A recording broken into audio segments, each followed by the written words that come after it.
give it a second here. Cool, cool. Plus, even if it does somehow switch to this other microphone, I won't be completely blown out on that one because it's not right next to my face this time. This is true.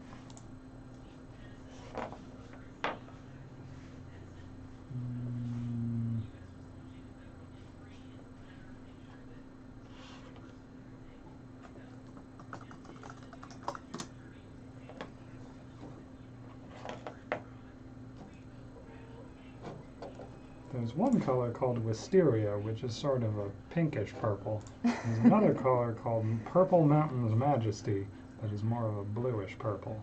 I guess I want the bluish purple. Also, who named that crayon? Someone who works for Crayola. I mean, yeah.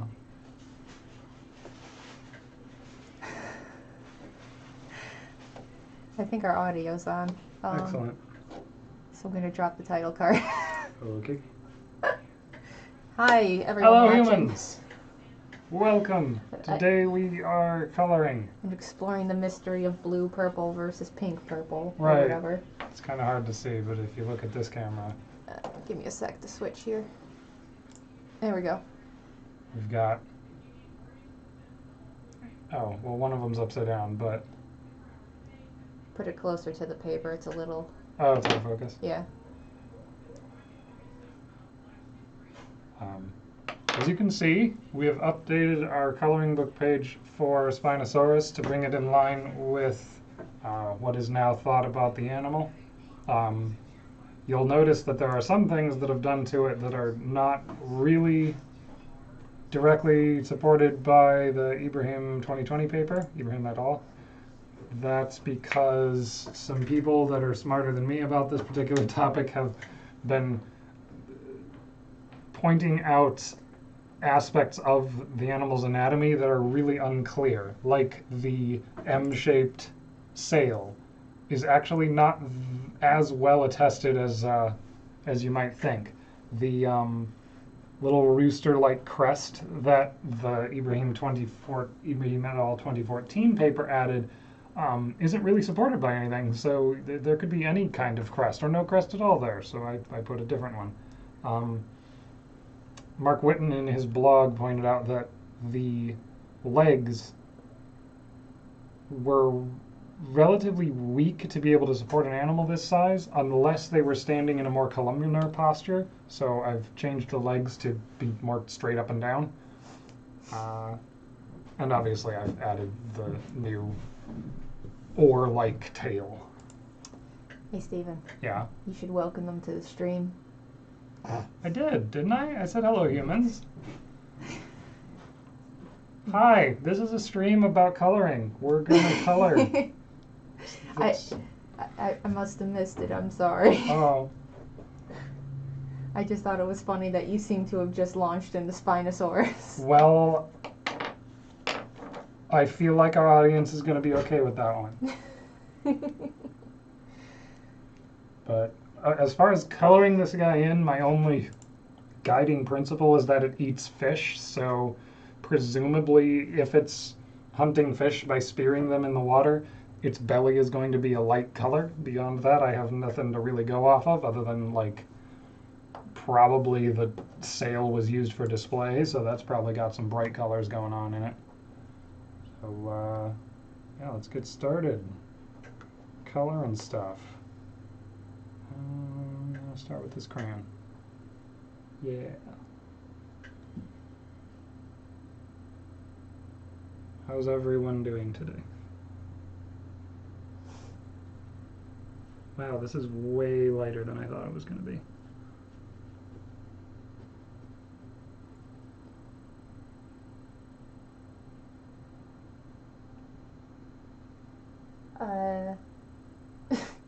Apparently, in response to how they're doing, G1 Blaster says, "Help! I'm a living Pachycephalosaurus, and I can't find a hat that doesn't fit my giant head."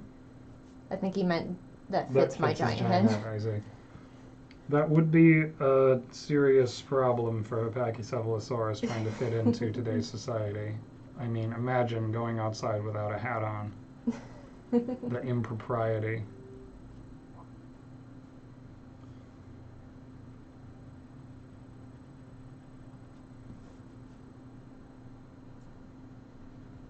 Someone's asking why we're filming in a hospital. I assume it's just how the table looks. Oh, does it look like a hospital? Oh, the color correction on that camera's a little wonky. Oh, it does make it look kind of yellow, There we doesn't go. it? Oh, Auto white balance. look at that.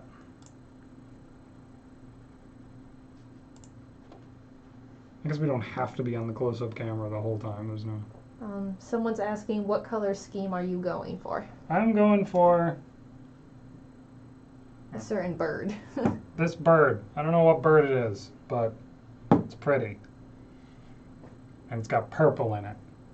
And I don't think I've done purple on a dinosaur yet in these. Maybe I have. You'd think I would remember that. I don't think I have. Yeah, so we're doing purple. Hmm.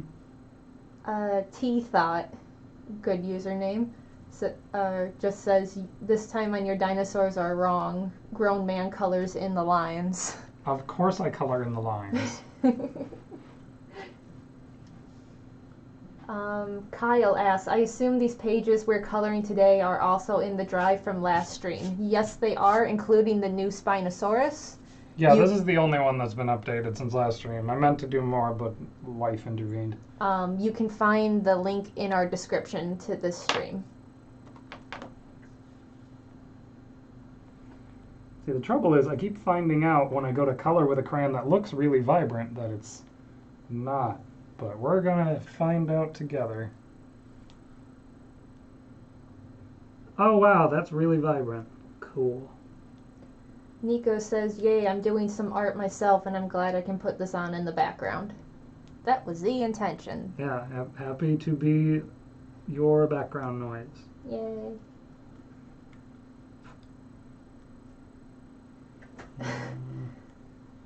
Thomas says, this drawing is basically just a Spinosaurus, but what if it was a tadpole? That's the basic, yeah.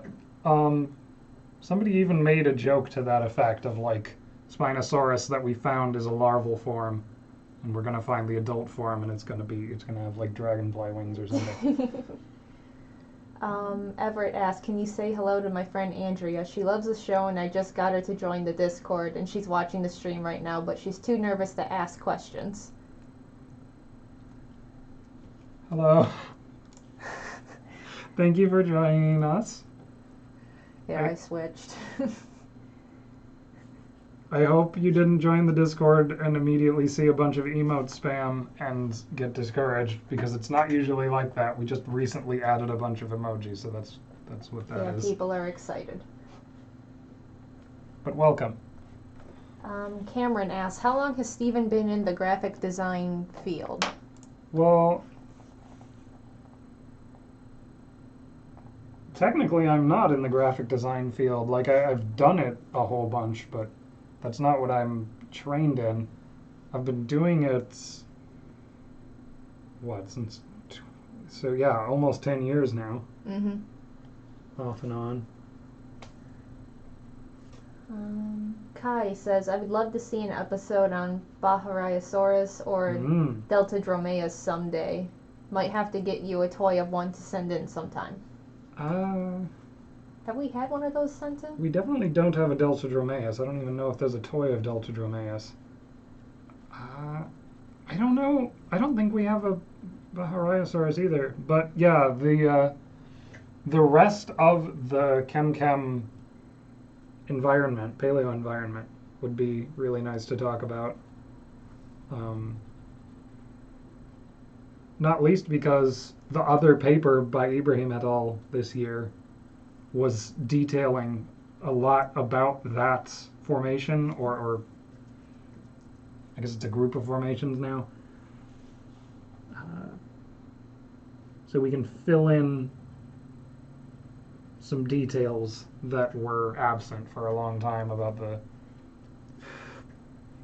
other animals and their distributions, both in time and place. Cryonic Cryptid says, I love that Spinosaurus is becoming more and more like a water dragon. Pretty much. Like, I have to imagine, if I was an ancient Egyptian and I found a Spinosaurus bones, I would be like, man, this is a really big, weird crocodile that I have found. That's all I've got on that. Like, crocodiles were important to Egyptians, so maybe there was some kind of cultural significance. Mm. We don't have any evidence of such a thing happening, obviously. Though some would say that it's not unlikely. Especially all that digging they did.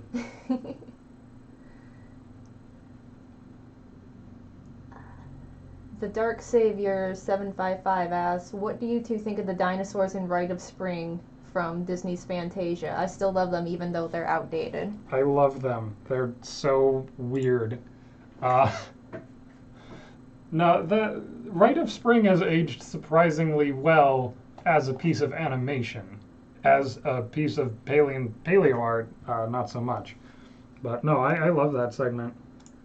They put a lot of effort into making these pretty fantastical creatures move in a way that you're like, okay, I buy that.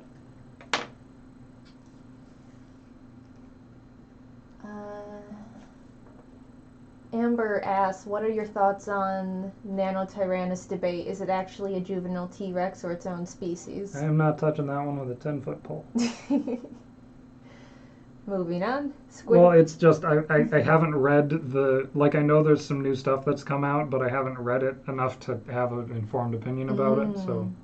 Okay. Squidward Tentacles asks, do you think the tail is covered in more thick or thin skin? I assume he means of Spinosaurus. So for a long time now, I've been supposing that they might have had some kind of, like, I don't know, crocodile-like keratin paddle on there. And I don't know if the presence of these spinous processes precludes that kind of structure. So, like, I've seen a lot of reconstructions of this guy in art since the study came out that are portraying it almost like a like an oarfish or like a swordfish's dorsal fin, where it's very thin flesh.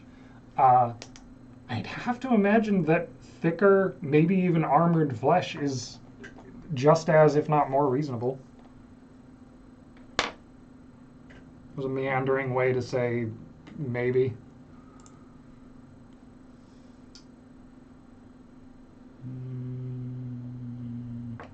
Wish I had a darker gray. Is there one in your No, there's black. extra baggie there?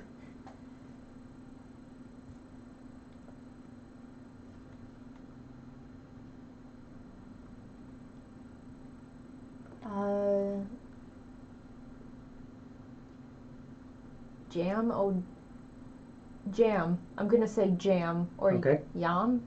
Jam. I don't know. Sorry if I messed it up twice. Ask, will you recolor toys one day? Recolor to like repaints? Yeah. I never even, like, I know people do that. Like, people share their repaints with us all the time. I've never tried. I know there's someone who's going to do a re-sculpt based off of one of our videos. Like, they're going to buy the same toy and everything. There's so few that, like, we could even say, you know, here's a more reasonable color scheme for this animal because we have melanosomes or whatever. Maybe if we did one of those animals, it would be worth doing a repaint. But in general, I don't mess with color too much because our animations are always super saturated, simplified color schemes. Let's see. Everett asks, so I haven't gotten the package yet to send my Archaeopteryx to Steven, and I think it's only fitting I make a drawing for Liz too. What dinosaur would you want? I don't know. I like Pachycephalosaurus best, so maybe that. And thank you. That's very sweet of you. Yeah. Did you see the Archaeopteryx he made? He posted it online too. I think I did, yeah. If it's the one I'm thinking of. It was very nice. He was really cryptic about the request, too. He had me play some kind of weird ARG where I had to pick a number.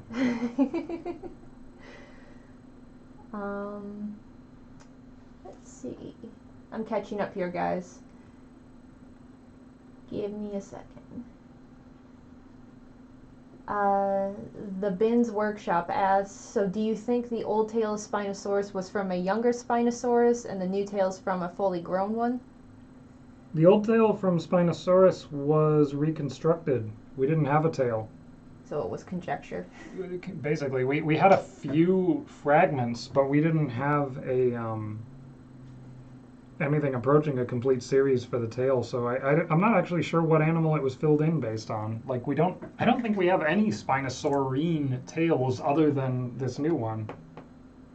I guess it would have had to been filled in with like a Baryonyx or one of those guys.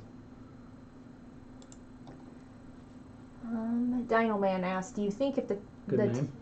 do you think the tail was used for swimming, display, or are you still undecided and waiting for more evidence to better show which one? You stole my answer. Could have done both, really. I'm really waiting on more information, but the reconstruction that they show in the paper where they build it out of plastic and show how it flops around in water, I'm not super convinced by that. I need to see more information about how the musculature interacts, because if it was using that tail the way a crocodile uses their tails, why doesn't it look like a crocodile tail? Like, crocs do have tall neural spines, but yeah, I tentatively I think it's a cool idea, and given everything else about the animal seems to be pointing at aquatic or not aquatic, semi-aquatic lifestyle, I would be surprised if it wasn't using its tail for swimming, even if it didn't have a big old fin on it. Mm-hmm. So now that we have a big old fin on it, I'm like, yeah, swimming.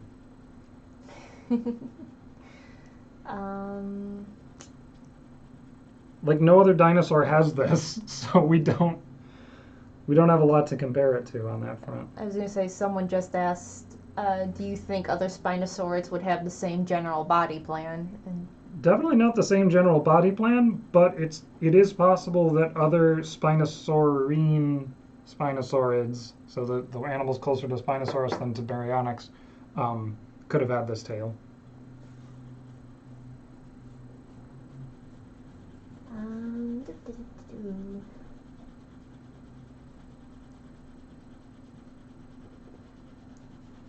Speaking of ancient people's interpretation of fossils, what do you think of Adrian Major's book, The First Fossil Hunters? Mayor. Oh. So I'm torn. It's a really interesting book, and you should read it because she collected a bunch of primary sources in one place of like, these are all the stories we have about people who found paleontological remains in the classical world. I am utterly unconvinced by the conclusions she draws. Like it's one thing to say, yeah, they dug these up. It's another thing to say they dug these up and they're 4 griffins. Also, some of her, like, what's the word? Some of her identifications don't make any sense. Like there's I just spit on the paper. There's a skull that was depicted on a vase in Greece. I believe it's the cover image on most editions of the book. And she's like, oh, it's probably a Samotherium, because those were discovered in Greece. They were discovered in Greece in the modern day. That doesn't mean that they were discovered in Greece in ancient times. Also, it's clearly a diapsid skull, probably some kind of mosasaur, if I remember correctly. So, like,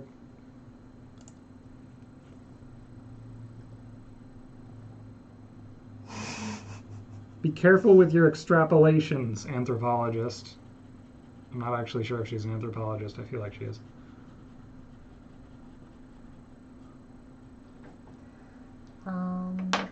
The young naturalist asks, why haven't you done a video on T-Rex yet?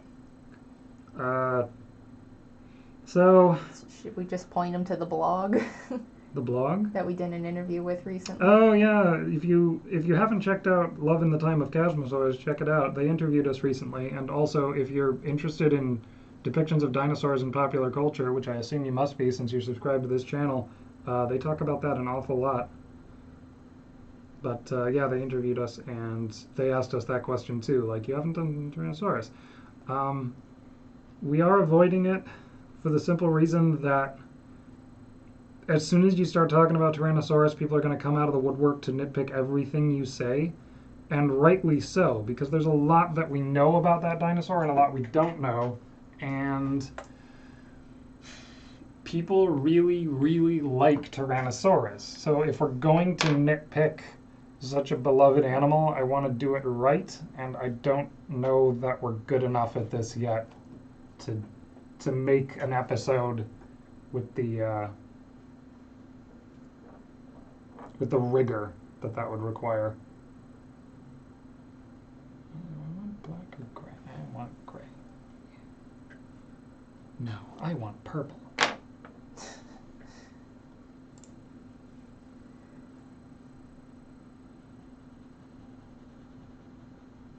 Wayne says, you should review pop-up dinosaur books. I just sourced my first childhood book from 1970. They had pop-up books in 1970? For dinosaurs? No, I just mean in general. Like, I don't know how old that technology is. I imagine it's probably one of the older forms of kids' entertainment. Huh. Knowing nothing about the origin or history of pop-up books, it just seems like one of those things someone would have picked up on early. Especially since greeting cards took off like they did when the post office became a thing.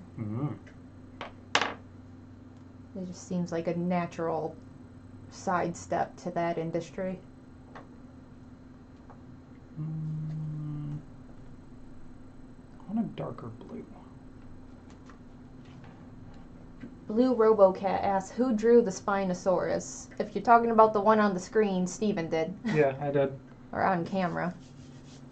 Drew is a strong word. I took the one we had and pushed and pulled it until it resembled the new one. I guess I drew the tail new from scratch. Cobra Kaiju asks, what is your favorite ceratopsin? Favorite ceratopsid? Or ceratopsian. Oh, ceratopsian. Yeah.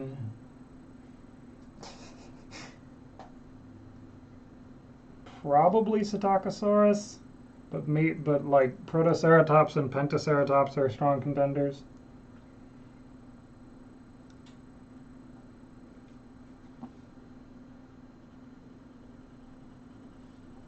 Jackie says she's about to start working on an animation of a Styracosaurus walk cycle and saw we were live and hopes everyone is doing well.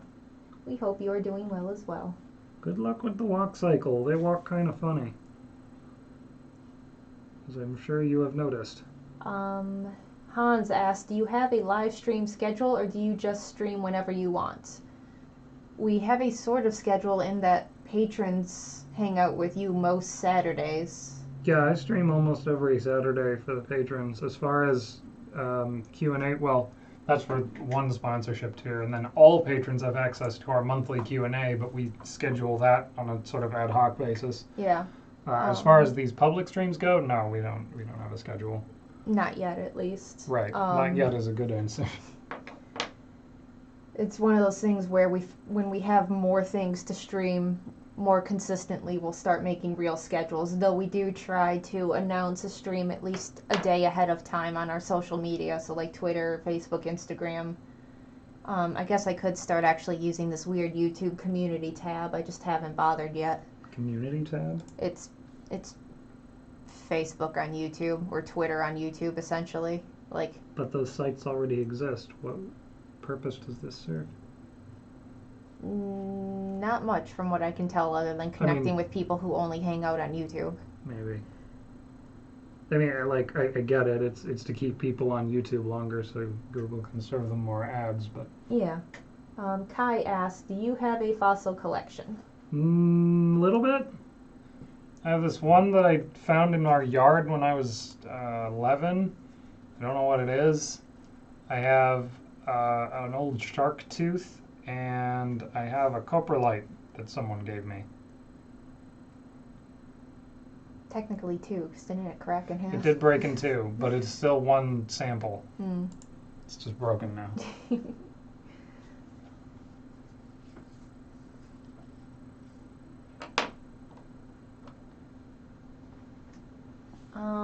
Richard asks, did crocs also have those large neural spines 90 million years ago? That's a good question. I'm not sure. I'm not really up on my crocodile evolution. I know that there have been animals that resemble modern crocs in the Pseudotsuchia for as long as there have been Pseudotsuchia, but I don't know if they were, whatchamacallums, crocodilids? Whatever the crown crocodiles are called, I don't actually remember.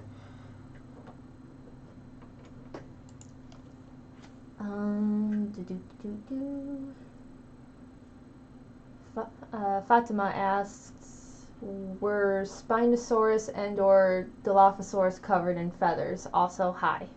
Hi. I would be surprised if an animal as big as Spinosaurus were covered in feathers.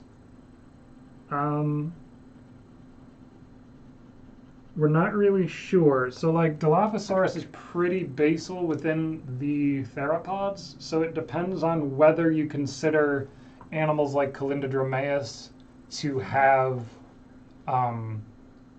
feathery integument. So if you think that the common ancestor of dinosaurs, or the common ancestor of Zoiskia and Ornithischia, was feathered, then it becomes way more reasonable to have any smaller theropod like Dilophosaurus with feathers, but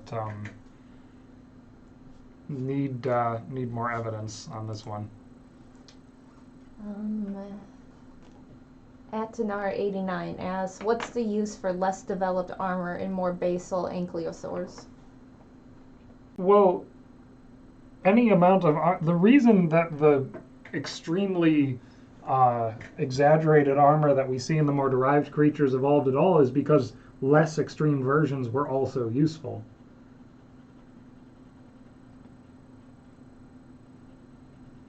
Like, there was kind of an arms race that happened between Thyreophorans and the animals trying to eat them, where Thyreophorans would evolve stronger armor, and then the predators would find ways to deal with it. So,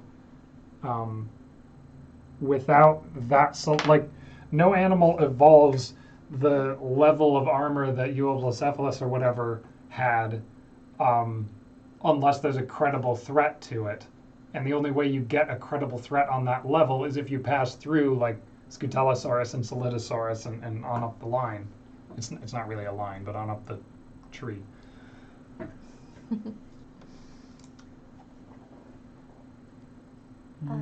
Spitfire asks, what do you think concerning the shape of the sail? M-shape or more rounded? I think we have a really fragmentary body of evidence on this one, so can't say at this time. I chose to do a more rounded shape here because I wanted to portray that, hey, we don't actually know that the M shape is that set in stone, pun intended. Mm. So that's what's going on here. I don't favor either. If anything, I think the M shape looks a little cooler because the more traditional oval shape just kind of reminds people of classic Dimetrodon, whereas the M shape is new and exciting, but I mean, that doesn't make it right. Claire asks, what dinosaur are you doing next for the Your Dinosaurs Are Wrong series? Amargasaurus. As voted on by the patrons. Correct. We've written it for the most part. I need to practice it, and then we can shoot it soon.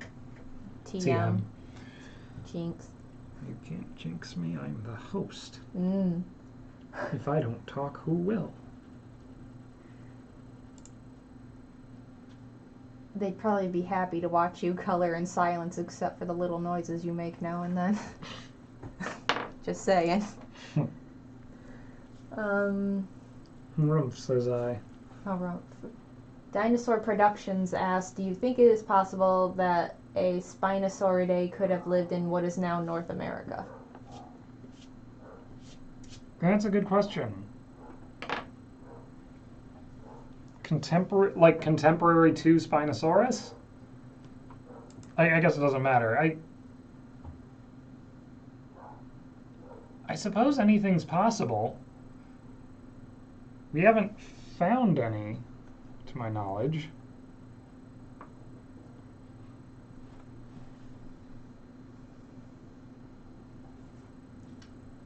I hadn't thought about that. That's a good question. I'm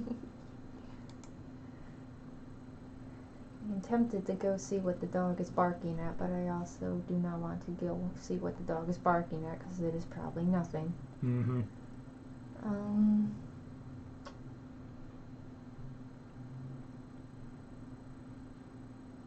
Trying to sort through some stuff that's probably too much conjecture to bother answering. Give me a sec. Okie dokie.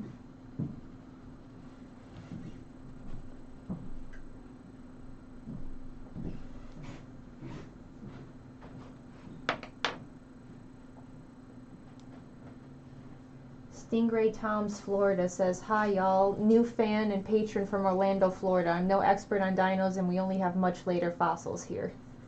Well, welcome. Thank you for being a patron. It's the same way in Michigan. Yeah. It's the only thing we have is a mastodon. Yeah, and some shells. And Petoskey stones, which are coral. I guess that is a fossil, isn't it? Yeah. It's a living thing.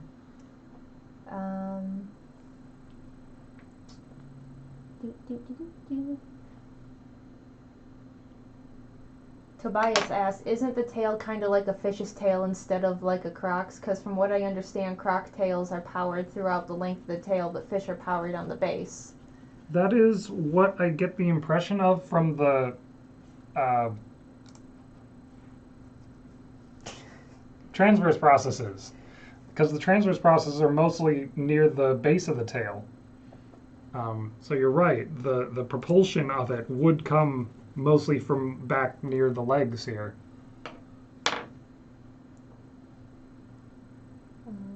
Lara's asked, is there any evidence to support the flaps on the Dilophosaurus, or did they just completely make them up?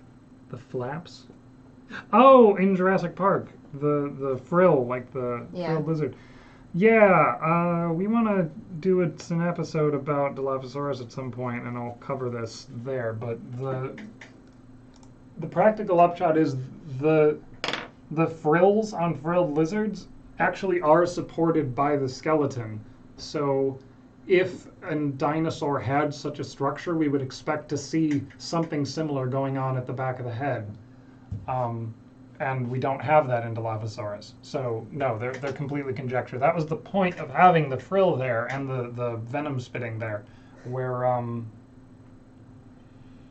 it was something that they couldn't have predicted until they reconstructed the animal genetically, which is the theme of the movie.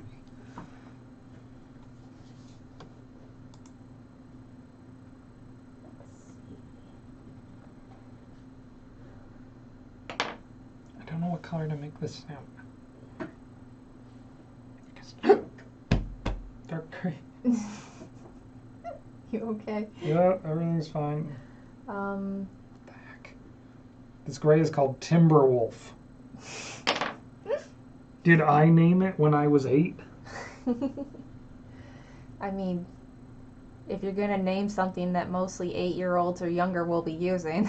That is a fair assessment. I just had a question. We answered that. Eoghan, I hope I said that right, asks, what do you think Megaraptor is? I've seen it interpreted as either related to Allosaurus or the Coelurosaurs. Coelurosaurs? Coeluro saurs. Spell it again? Coelu. Oh, Sauropods. Okay. I was almost there the first time. That's another one where I know that there is information on this, but I am not up on it enough to have an opinion. Sorry.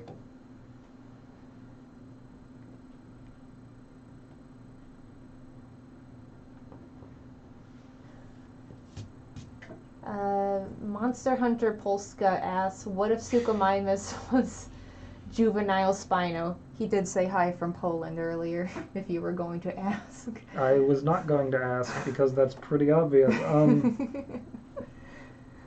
Suchomimus as a ontogenetic stage of Spinosaurus? Mm-hmm. I don't know.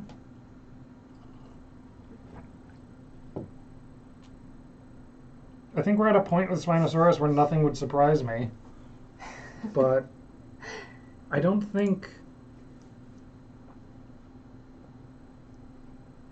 Correct me if I'm wrong, but I don't think Suchomimus is only found in rocks that we also find Spinosaurus in. Which is what we would expect if they were ontogenetic morphs of one another. Mm.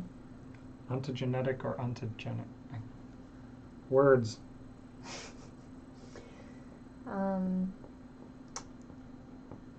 Swamp Selkie asks, what is your favorite instance of an animal being reconstructed in a way we now understand to be inaccurate? I think we covered that last time, but I don't remember what your answer was.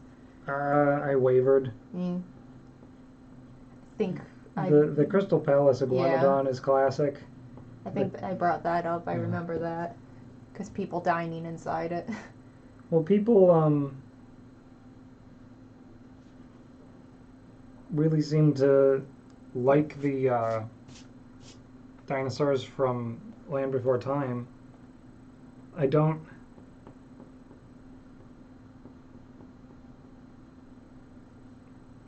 hate the designs from that movie, but I appreciate what they tried to do because they actually tried to have like a Triceratops emote. They put its eyes where they belong, unlike in a certain Pixar movie where the Styracosaurus has its eyes right next to each other like some kind of freak. T-Thoughts asks, wouldn't it be interesting if we had a Quetzalcoatlus? Thank you, wow. My tongue kept wanting to put the L in the wrong place. The first L. Wouldn't it be interesting if we had that as a video? I'm sure it would be. We have one, don't we? I'm sure we have more than one, but I think we have at least one under the desk, yes. That's a Quetzalcoatlus, and that's a Quetzalcoatlus. We got two of those. Oh. So yeah, we can do an episode on them eventually. They're not dinosaurs, but like they're pterosaurs. I mean, we already did Dimetrodon, so. Well, we did Pteranodon, and we need to revisit it actually, but yeah, pterosaurs are... They got like the short end of the stick because they have to endure the, oh, they're not a dinosaur thing when they're as close to being dinosaurs as you can get without being one. Except for weird animals the public doesn't care about, like Scleromochlus, I guess. Although they recently moved it. Are you excited for the new Jurassic World movie? There's another one? I think so. Oh, right. I've heard, like, little buzzes about that. Somebody was talking about how now that, like, plot-wise, now that other companies are involved in cloning the animals, we might see more paleontologically accurate ones. Is that the rumor I heard? I don't know. I'd have to see a trailer or hear more about the story to get invested again. I have mostly checked out of the Jurassic Park franchise. And I've only seen part of the first movie, ever. You haven't seen The Lost World Jurassic Park? No. I have seen that movie dozens of times. It's the only one we had on tape. You know. Well, I didn't see the first one dozens of times because we didn't have that one on tape, and the third one didn't exist yet. Also, it's not that good. Even though it's the one in Spinosaurus. Let's see. I really like that there's a paleontologist in the third one who sees a Spinosaurus and is like, I think it's a baryonyx. Let's see. I'm gonna call that done. Purple Spinosaurus. It's pretty. Pretty purple. What you doing next, Steven? We got Dilophosaurus. Got the old Spinosaurus.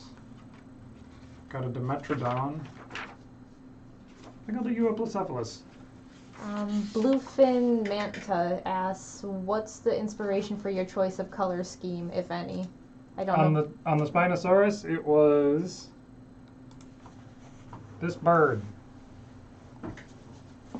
I took some liberties, as you can see.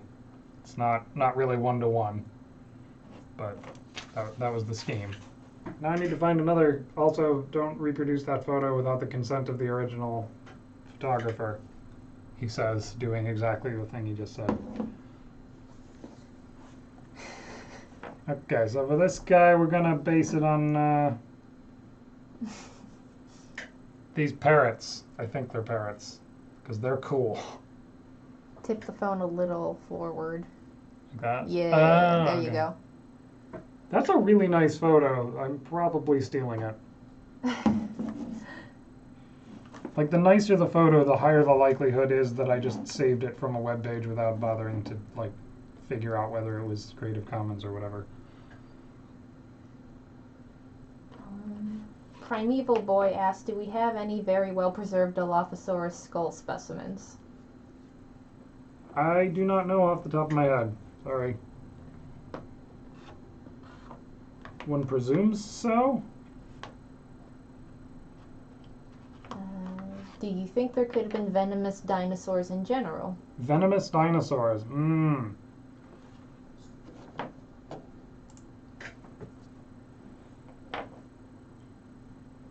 Like, if we bracket them, I don't think there are any venomous crocodiles or birds, are there? Then again, I mean, animals have evolved venom multiple times, so I suppose there's no reason that a dinosaur couldn't.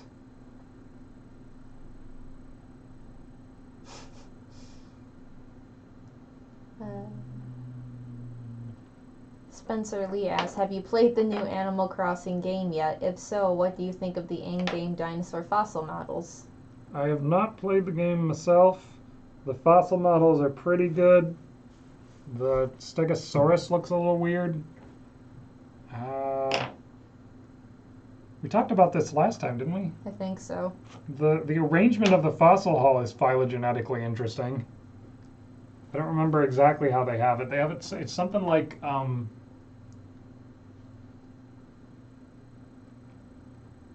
I think they have sauropodomorphs as the sister group to a clade that contains pterosaurs and ornithoscelida. I think that's how they had it arranged. It was very strange.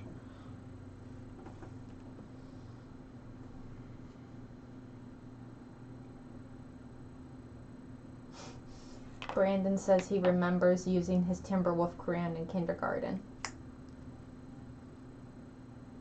Joaquin asks, who is your favorite paleontologist? I don't know if I have one. I appreciate all paleontologists. Like, it's not...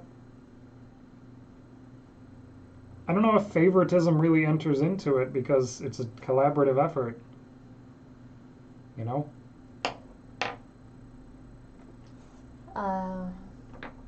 What do you think of Raptorex? Raptorex? I don't know much about it, I'm afraid. There's some people wondering about what you think of its debated origins. Debated origins of Raptorex. Apparently it's debated like Nanotyrannus is. Okay. One of those. People want to know what you think about Primal and Saurian, and I think this should just be the time we disclaim how neither of us play very many dinosaur games, really. Yeah, I really don't. The problem I have with dinosaur games is that they're not a genre of game I play very much.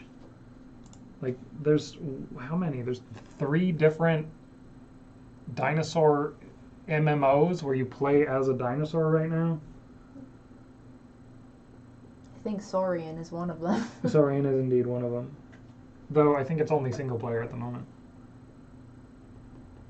Yeah, literally the only... I don't know much of anything about Primal. Yeah. I've heard of both of them. That's my extent. Unless you're talking about the Genndy Tartakovsky cartoon, which is not a game. They didn't actually say one way or another. Oh. But they may have been talking about the cartoon now that I think about it. Primal is pretty good. Like, I am a huge fan of everything Genndy Tartakovsky has done, and it's just more of that. Like, paleontologically, it makes no sense because, first of all, you got a hominid interacting with dinosaurs. Second of all, the dinosaurs he's interacting with are much more like classic. I can't remember any of the titles. There's a bunch of old movies that are just people in fur bikinis fighting dinosaurs, and that Primal is very much the elevation of that series, in much the same way that Samurai Jack was an elevation of the David Carradine show, Kung Fu. I think it was just called Kung Fu.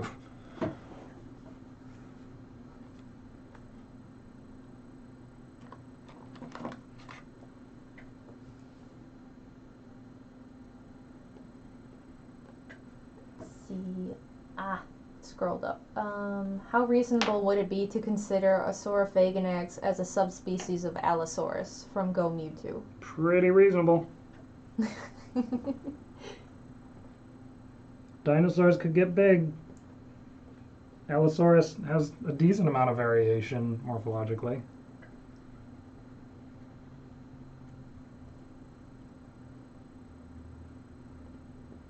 Like, that's one where I can see both sides of the argument, but if it looks like an Allosaurus but bigger, I feel like Allosaurus is the most reasonable interpretation.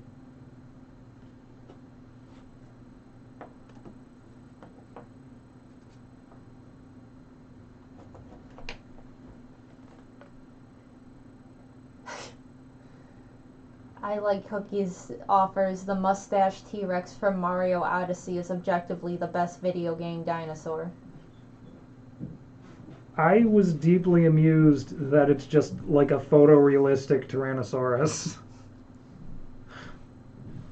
with a mustache.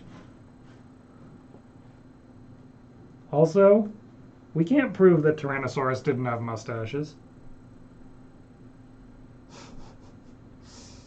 It'd be kind of surprising. Whiskers, maybe, would be more reasonable.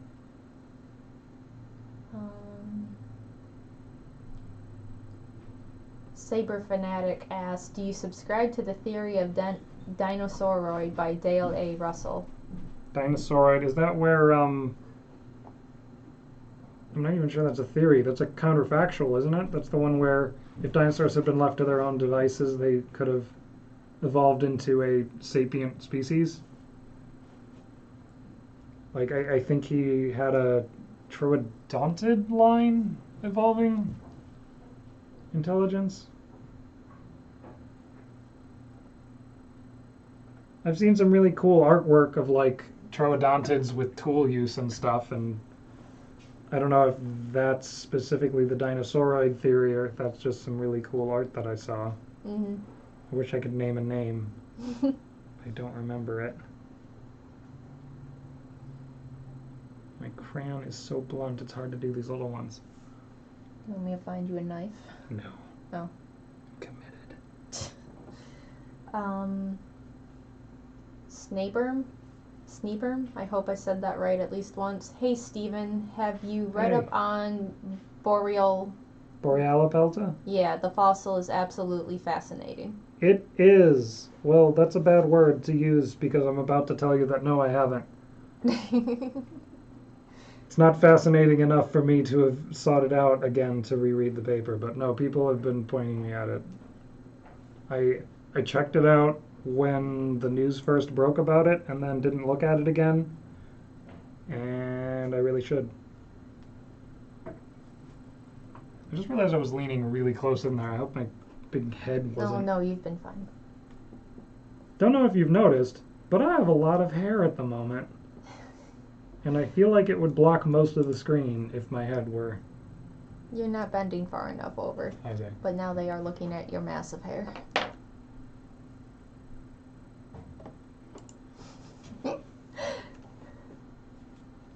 I got a haircut like really close to the cutoff. Everett graphite is fine. Thank you.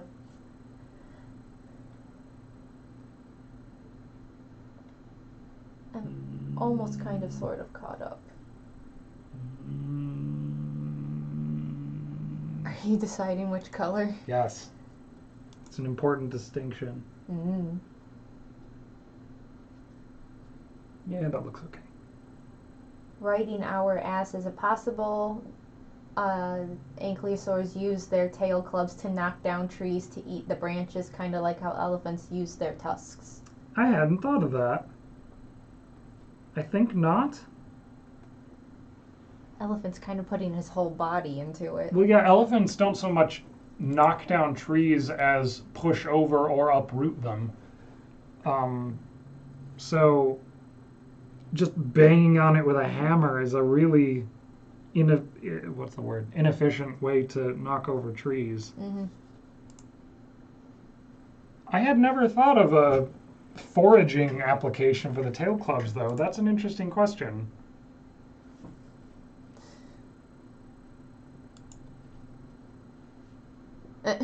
People are pointing out how it looks like he has a ton of candy corn on his back. It does 100% look like candy corn, and I am not backing down.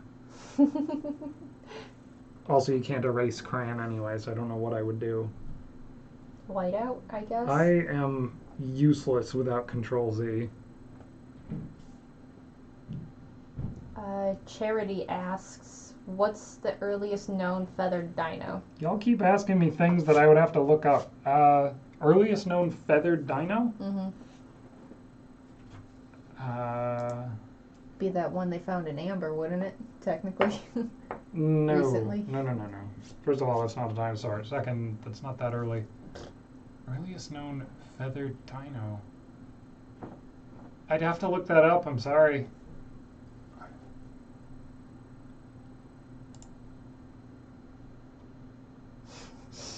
Now it's just gonna bug you, isn't it? Like, I know it has to be somewhere in the late Jurassic, but I don't know what animal it would be.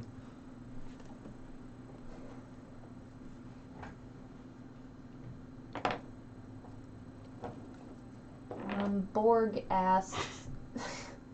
Yes, it's Borg. Borg do not ask, Borg tell. I realize this might be a quote-unquote pleb question, but... Pleb.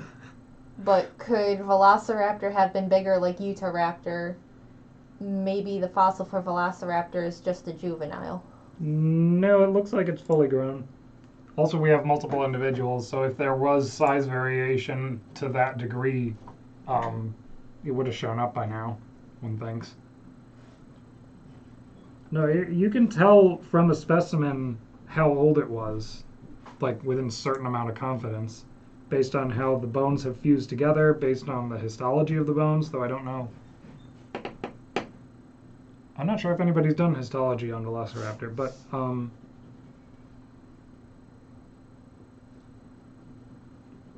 no, the ones we have are adults or nearly adults. Come to think of it, have we ever found... We found so many eggs from Jodocta, but I don't think we've ever found Velociraptor eggs, have we? I feel like I would have come across that when researching that episode for 6 months. That was an exaggeration, but not by much. August says the first described feathered dino is Archaeopteryx lithographica. The first described, but is that the oldest? Unless that's what you were asking. If they were asking what's the first described feathered dino, technically it would be whatever the first one Carl Lind named was. So what, Gallus? Chickens? I don't know. Oh, Anchiornis Huxley Anchiornis would be a good contender, wouldn't it? is supposedly the oldest feathered dino at 151 to 161 million years ago. See, late Jurassic, I was right. That was from Draco Rex. Thank to you, give Draco credit Rex. to people with the ability to research right this second. Technically, I do have the ability. I have a phone right here. I can Well, look yeah, it up, but people are here to see a color. Are they, though? I think they are. I think they're here to see a half-finished Eublocephalus and a Wikipedia page.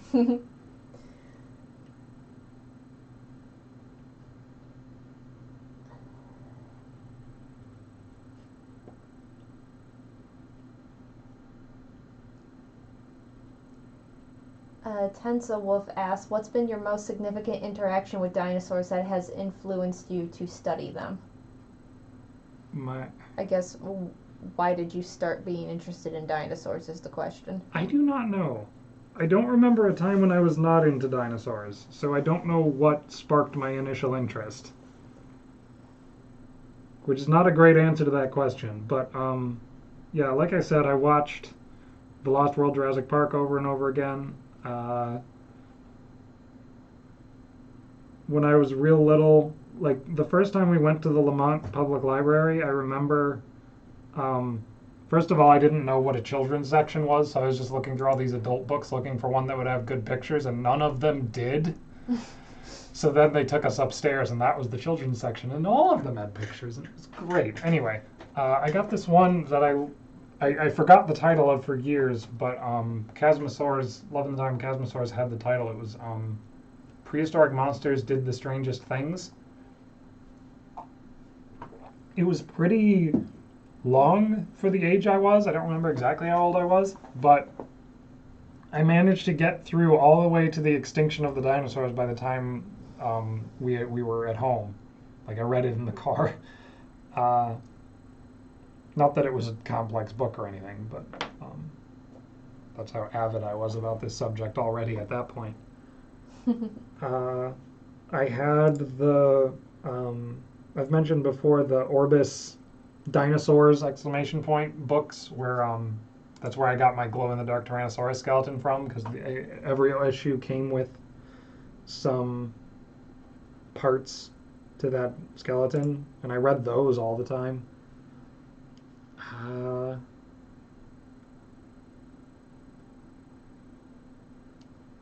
Yeah, there wasn't one thing that made me be into dinosaurs. It was more like a constant, like every time I started to lose momentum in my interest of dinosaurs, something else would push me again.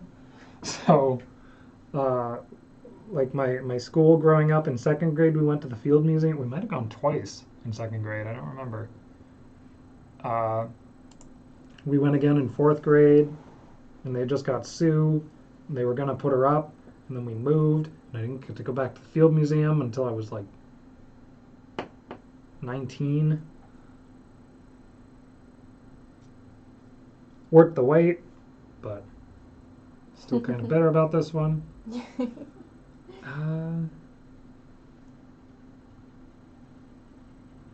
Yeah, I just consumed dinosaur media all the time.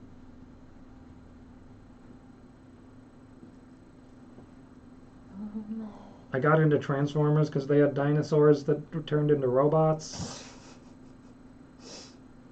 And how could you resist? It's dinosaurs and robots, Liz. I know. I got into Power Rangers because they had dinosaurs that were robots that also turned into robots. Even though I didn't have those toys, I had the Season 2 toys where it was like a dragon and a unicorn and a griffin and a firebird and some kind of weird lion thing that probably made more sense in Japanese.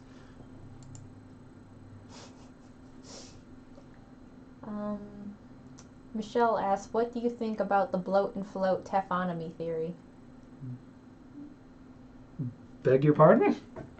That's what it says. I think that's a funny name for a taphonomy theory. Bloat and float. Oh, is that where like we find animals further out to sea because they died in shallow water, bloated up, floated out, and then sank down? Is that what it is? I've never heard it called that, but that is a good name for it if that's what it is.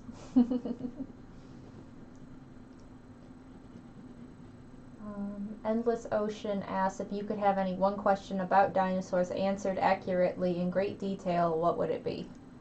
I only get one. Yeah. Is the premise of that? Okay. Like, if you had to choose one thing to definitely know the truth of, I assume is what they're asking. Well, that's a lot of pressure. I only get one.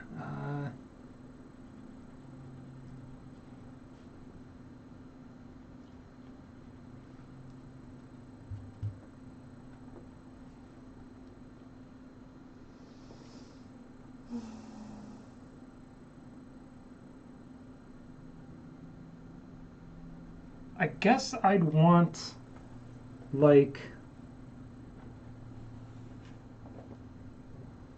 this isn't really a question being answered, but I'd want some really well-preserved, like, we have integument and everything. I'd want that level of preservation and a lot of individuals and a lot of species. I'd want to have some formation with those qualities for the mid-Triassic. I'd want like a Yixian or a dinosaur park formation or a Solnhofen limestone, but for the origin of dinosaurs.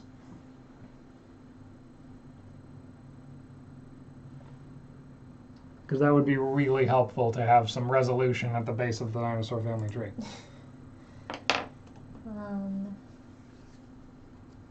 Sketchy Akechi asks, I'm not entirely sure how to phrase the question, but where/how did you learn so much about archosaur physiology and anatomy? Slowly. No, I just look stuff up as I don't know things, and eventually you know things. I turn to, well, I'm going to answer that in the form of telling you how I research an episode. I turn to Wikipedia for my initial, like, cursory overview and for the references section at the bottom, which is usually kept pretty well up to date. I turn to blogs when I want to understand something a little deeper. I turn to blogs and news articles when I want to know, like, what the people who wrote a paper think the paper says. So then when I go and actually read a scientific article, I can, you know, have some kind of critical framework to understand it through, since it's not always possible for me to understand the paper on its own terms the first time through. What am I thinking about? I have a couple of textbooks that people have sent me over the years that I did read.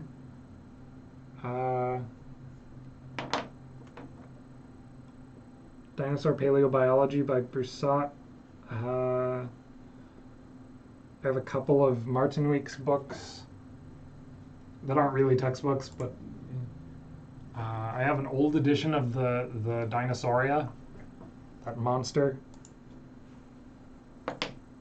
I think the first time I engaged with, like, real paleontology was our library in Shanahan had, probably still does have, the Dinosaur Heresies. And that was the first time that I had seen dinosaur science presented in a, like, this is unsettled and there's debate about these subjects and here's a reinterpretation. Whereas everything I'd read up to that point had been like, these are some facts. Have them. Compartmentalized. Packaged for delivery.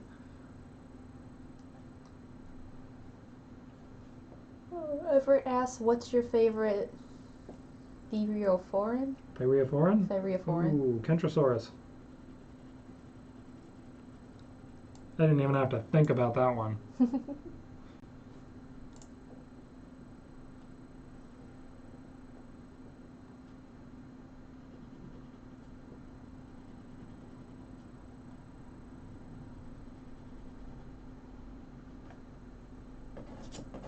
Did you watch Walking with Dinosaurs when you were little? Yeah. I mean, I wasn't that little. When was that? That would have been 2001? Really early into it, yeah. Yeah, I would have been like 12. I remember watching it when it premiered on Discovery here, because we had cable by that point. I watched the British version, the BBC version, a lot more because that's the version our library had on tape. To the point that I don't actually remember the American narration that well. Micah asks in relation to that, when dinosaurs roamed America or walking with dinosaurs, which is better, ignoring accuracy? I never watched When Dinosaurs Roamed America. I meant to, and I forgot. Marcus asks, why do Alvarezsaurids? Yes, get no love? Because it looks like they're always flipping you off. Look at that one finger.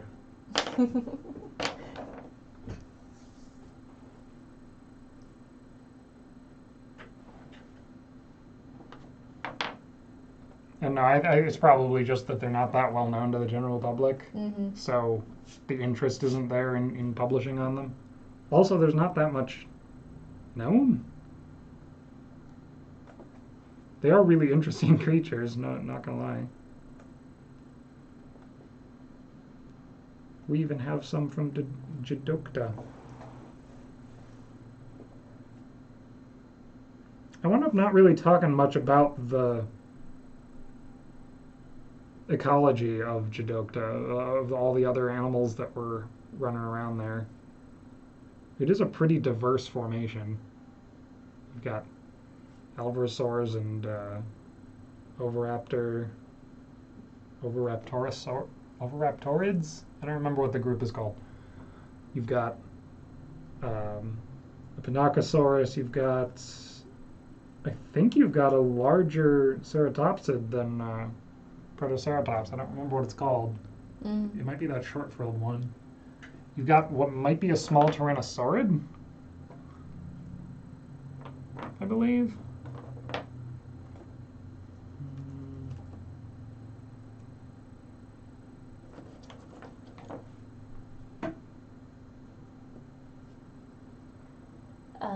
What do you think is the likelihood that dinosaurs could have been seed dispersers? Seed dispersers? I mean, they are now, so why not? I think they're, well, it says don't know if large enough fruiting bodies existed that long ago. Right, so there's some evidence of fruit at the very end of the Cretaceous. Like, obviously flowering plants developed, and to have fruit you need flowering plants. So we wouldn't see like derived fruit, like raspberries or whatever, but you'd see simple ones. Like it's a pretty well-established strategy now. So you'd think they would have hit on it, they being plants, would have hit on it fairly early. Angiosperms, I should say. Mm-hmm.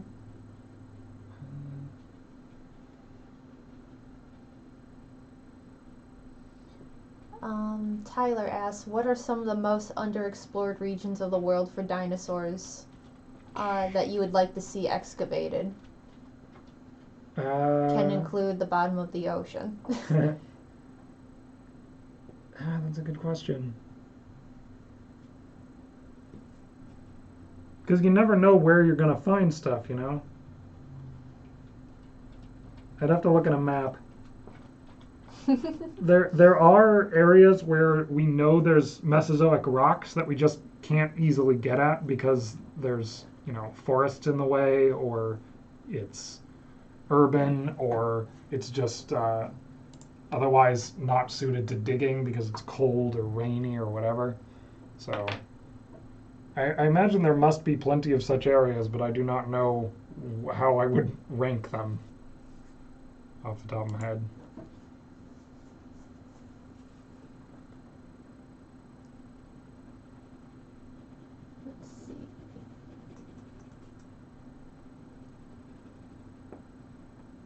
I'm really regretting the blue I chose for this guy's belly, but I'm sure it's fine. I was hoping it would be much darker.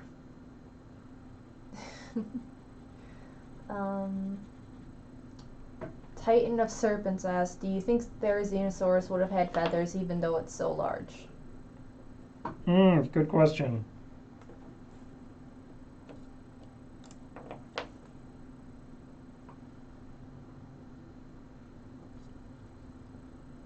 Like, it's based only on its bracket, we would expect it to retain feathers. I imagine it could have had some kind of ostrich-like situation going on, where it has large areas of its body that are just fluff or naked.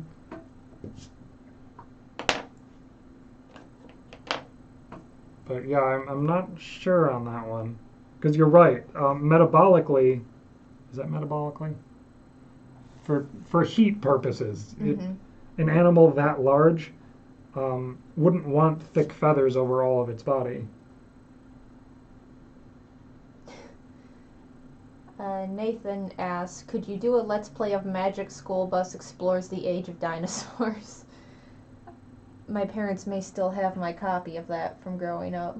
Because we had, like, the 3 games they made for Magic School Bus on PC. Nice. I doubt it would run on a Windows 10 machine, but who knows? Simulation. Yeah. What kind of game is it? Is it one of those, like, it's basically just the book, but you click every once in a while? Kind of. It's definitely it's definitely one of the better of those games. But it is essentially you follow what the episode or book or whatever would have been, and I remember it teaching you stuff along the lines of geology as well. Okay. Like what rocks would leave marks on other things because of how hard they are or whatever, or soft, I guess. I remember being impressed whenever I would pick up a book of Magic School Bus, and like it covered so much more than the shows did. On account of they're not bound to 30 minutes. 22. Yeah.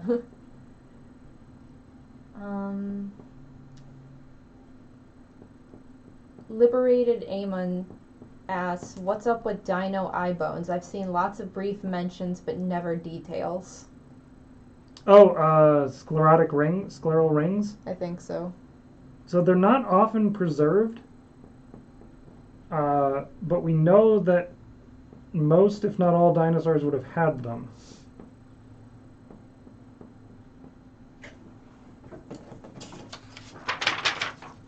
They're used to support the eye to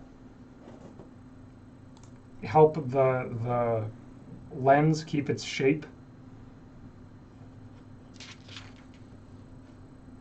They help, well, I talked about this in Velociraptor, but they tell us things about how the dinosaur was using its eyes, because it's kind of the only thing we have to go on as far as, okay, thank you. Kind of the only thing we have to go on as far as the structure of the eye, because eyes don't preserve. So the scleral ring together with the orbit in the skull can give us a relatively complete picture of the shape of, of the shape of the eye. Carl asks, do you work full-time with YouTube? YouTube is only aware of our existence in that we have a channel. We don't... I think that was my initial response, is like, we don't work for YouTube, but I think he means for the YouTube channel that we run. Yes, we do this full-time. More or less. We supplement our income with freelancing and such as well. But, right. Like, our main goal when we wake up in the morning is to hopefully make progress on dinosaur videos.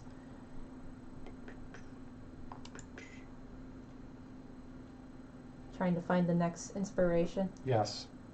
It's this duck. Aw. Fuzzy. It is fuzzy.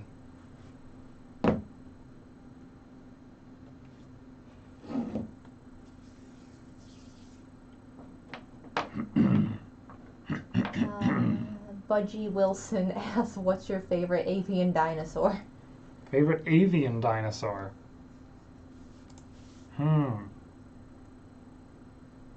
Tempted to be a smartass and just say budgies. Well, I have to think about that one. I'm not... What bird is my favorite?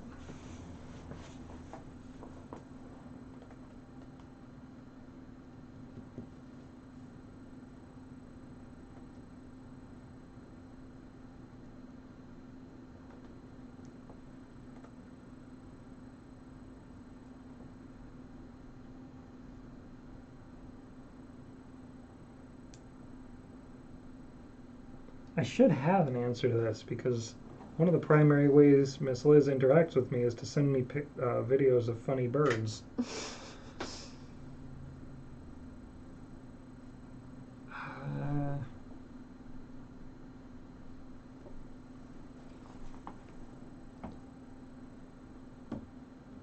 I like pygmy falcons.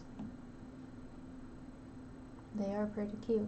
They are indeed pretty cute. They're like the kittens of birds because they're fluffy and cute, but also sharp. You know, I finally heard a barn owl the other day, and how terrifying those things sound. So, yeah, I can tell you what my favorite bird is not. It's not barn owls. Barn owls are my favorite. Barn owls have the face of death.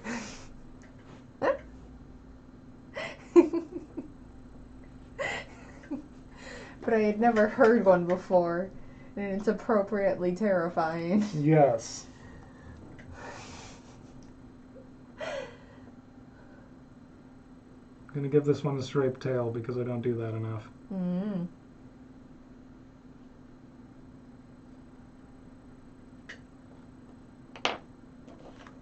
Oh, YouTube skipped around on me again. Dang it.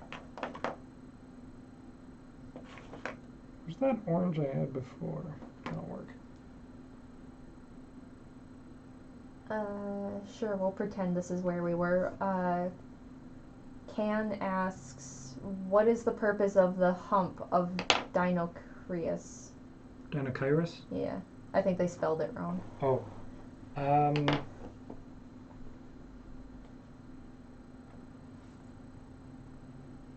That's another one where I should know more about that animal because it is a really interesting development. Because, like, when I was a kid, Dinocyrus was a set of arms. Don't know what they go to. And we find the rest, and it's weird as hell. Or, heck, sorry.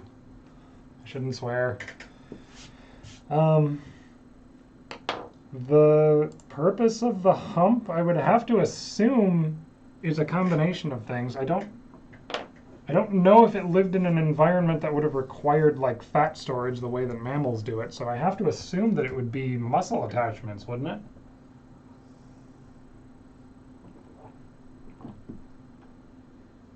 Or muscle attachments and display, as is so often the case with dinosaurs. Mm. Are you aware, Hector asks, are you aware of the recent dinosaur discovery of a dinosaur with a hummingbird body? I have not heard of this. You mean, what are you referring to? Because we found a dinosaur... Oh, you can't see me, but I did the air quotes symbol. We found a dinosaur, air quotes, that's preserved in amber that is the size of a hummingbird. But it turns out it ain't a dinosaur. Is that what you're referring to? I'm gonna go see what that banking was. Mm.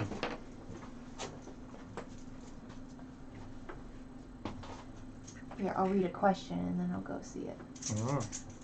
Oh, are you implying that I'm going to prattle on for any question long enough that you can go and check on it? Yes. Yeah, that's pretty accurate.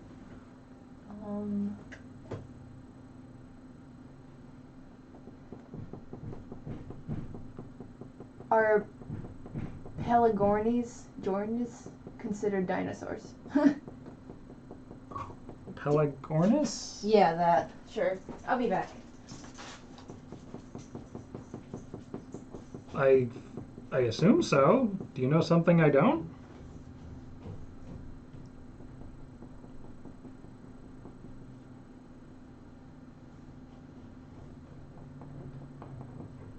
Are they going to turn out to be weird Spinosaurids?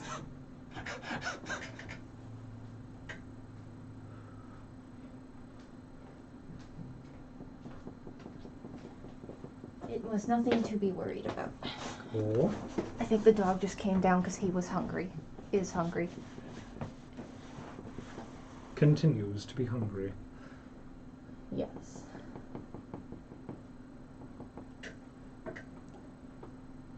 Do any dinosaurs have common names? Think layman names? Some do. Like, we just found out that in China, as a result of them using a non-phonetic writing system, the name of a dinosaur communicates the idea of the Latin name, not the form of the Latin name. So it's the same. Instead of calling it Tyrannosaurus, if we were doing a similar thing, instead of calling it Tyrannosaurus, we would call it Tyrant Lizard King or whatever. Except there's usually incorporate the word long, which I believe is basically dragon, which is inherently cooler than reptile. Micah follows up to the hummingbird dinosaur with Achilodentavis. Yeah, Achilodentavis. That's the one that was found in Myanmar. Yeah, it's not a dinosaur. It's probably some kind of Lepidosaur, I believe. Or, what was the other one? I wish you'd asked this question like a month ago when I was reading everything I could find about this, because I don't remember most of it now. But people much smarter and better versed in the material than I am have concluded that based on its anatomy, it's not a dinosaur. It's an unusually bird-shaped lizard skull, essentially. Jack follows up to us saying the dog is hungry with, you know who else is hungry? Our sponsor. And other than patrons, we are unfortunately are not sponsored by anyone, though I am willing to hear offers. Yeah, so far I have never had to do an awkward sponsor pivot other than the whatchamacallit, the Tinosaurus Velociraptor. And that wasn't even really an awkward pivot. We just That was owned just it the and made entire the video. entire episode. I mean, Can't have an ad pivot if the whole video's an ad. if we wanted to try, we could like point to your shirt. Oh yeah. We're selling that in Etsy now. It's a fighting dinosaurs scene from the latest episode. This stream is sponsored by ourselves. Kind of.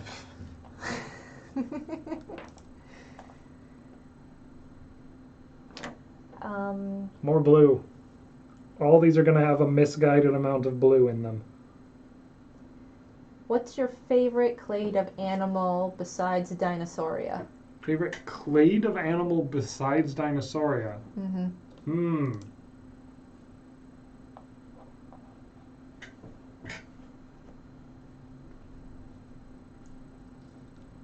Well, I do like me some pangolins, but I don't actually know what their clade is called. I think they're like carnivora related? Like they're closely related to cats and dogs and bears? Does that sound right? Even though they look more like an anteater or whatever?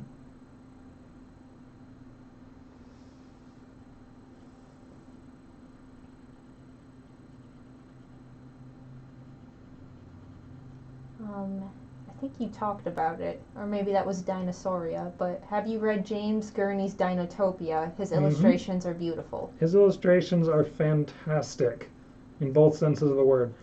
I have read the Dinotopia, The World Beneath, whatever that weird one was where they went back in, or not went back in time. It was like a prequel. And like there was a flying robot scorpion and stuff. I haven't read Journey to Chandara or whatever the fourth book was called. Dolly113 asks, how did you guys meet? We had a college class together. Yeah. And then we did a project together, and then we didn't talk for like 3 years ever again. And then I hired him at the nonprofit as an intern that I was working at, and we've been working together ever since. Yep. I don't think we I ever. also saw you at GVTV occasionally. That was our college TV station. Oh yeah, the broadcast club thing. I kind of left that around the time you joined it though because I was over the clickiness. Don't blame you. The original founders had recently left. There were some good people working there, but also very few people got anything done. Yep. Myself included. As is what happens with many things involving groups and college classes.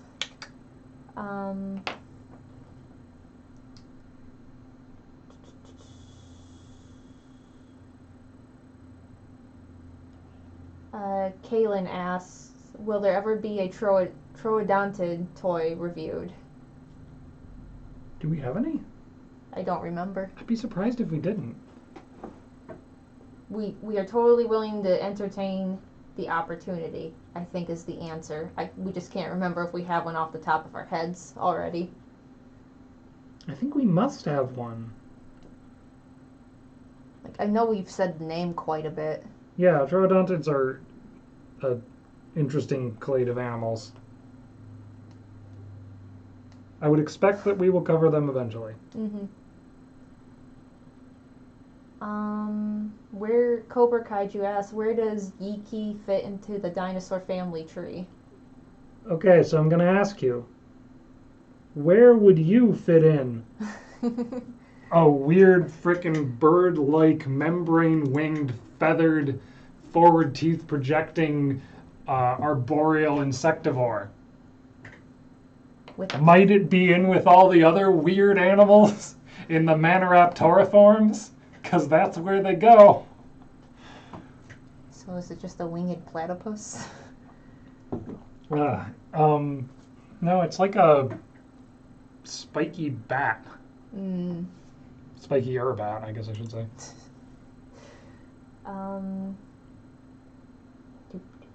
With a much better tail than a bat has.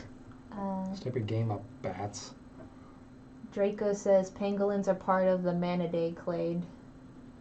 Boy, that I sure know what that is. Well, he was being helpful. I believe you. Thank you for that clarification. I'm not great at I have a very narrow focus, if you can't tell. So, like, as soon as you step even slightly outside of non-avian dinosaurs, I am basically in the dark. Birds? Crocodiles? What are these? Mammals. You mean those little furry things we step on? I don't know. I have about as much knowledge of post-Paleogene animals as an actual non-avian dinosaur would. What do you think of dinosaur cannibalism? Probably happened.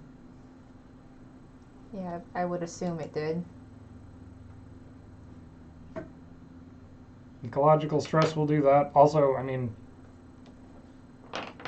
just being hungry will do that. In certain circumstances. Joan says pangolins used to be thought to be relatives of Xenarthra, sloths, anteaters, armadillos. See, looking at them, I believe that. But they are not related. Convergent evolution. Yeah.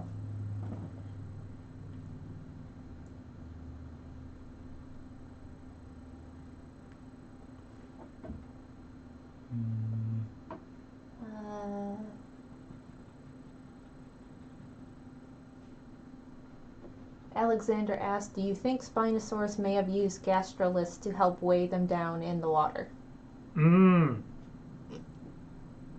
That would be a solution to the buoyancy problem that one author raised, where they wouldn't be able to dive very well because their skeletons are too light or too pneumaticized, whichever. Both, probably. They would not be the only stem birds to swallow stones.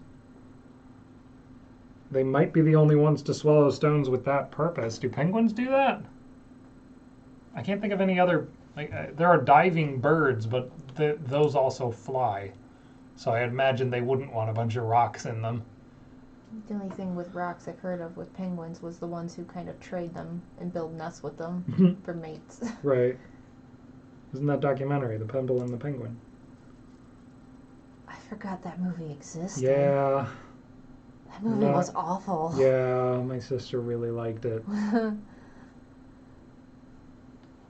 I don't know what Don Bluth was thinking between that and Troll in Central Park.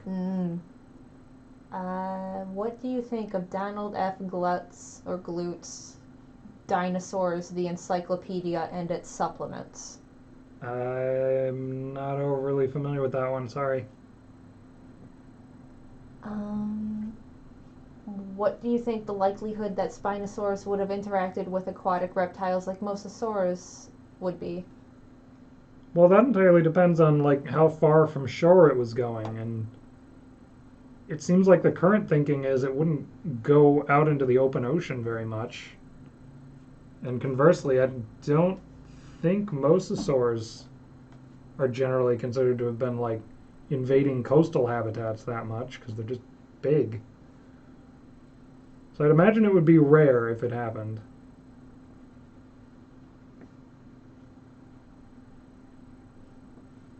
Good question. Manidae is apparently the family for pangolins, and their clade is Ferungulata. Ferungulata. Okay. I can read.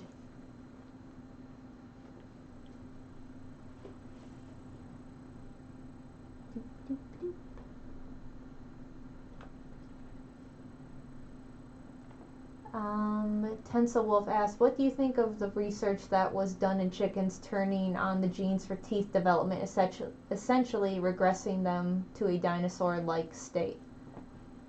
I mean, it's informative. Well, are you asking like ethics-wise?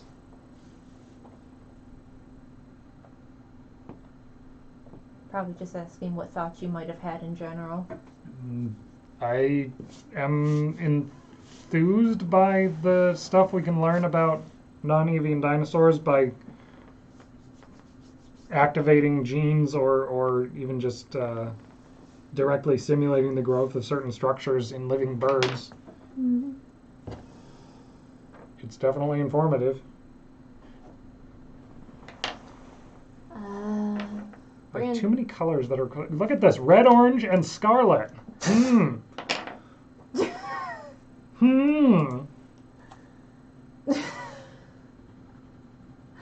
Okay, so that's scarlet.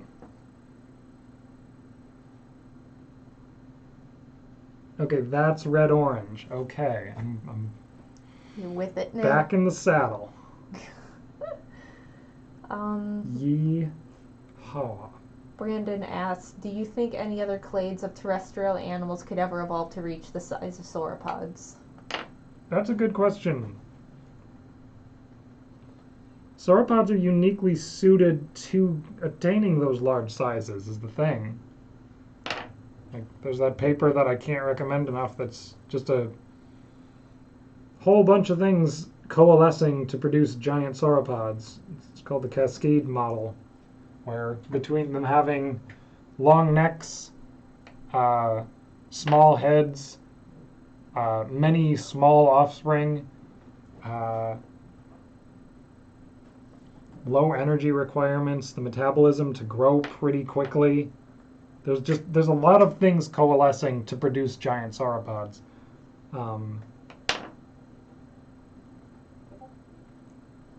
I feel like if a land animal, there is definitely an upward size on how big a mammal can get, and since mammals are the only megafauna we have right now, unless you count, I guess Komodo dragon is technically a megafauna,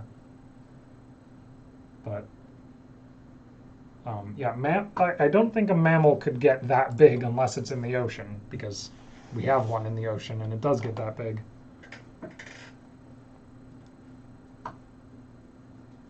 Isn't it pretty much the goldfish problem? It only gets as big as resources and space allow. Baleen whales, I recently found out, used to be way smaller, but then their predators died out and they were allowed to get much bigger because there's no longer megalodons and those giant sperm whale looking guys. Mm-hmm. constantly trying to kill them. Ren asks, what do you think the possibility is that Baryonyx was also aquatic to an extent, or do you think it was constrained to land? I mean, just looking at its teeth, it looks like a piscivore. I've only seen that word written. Kind of hard to catch fish on land. Not impossible, but hard. It says I have a mention in Discord, and I don't see it, so I'm not ignoring It you. happened to me earlier, and it just disappeared. Yeah, I'm not ignoring you. I just don't see what you tried to send me, person. Sorry. Anyway, what else we got?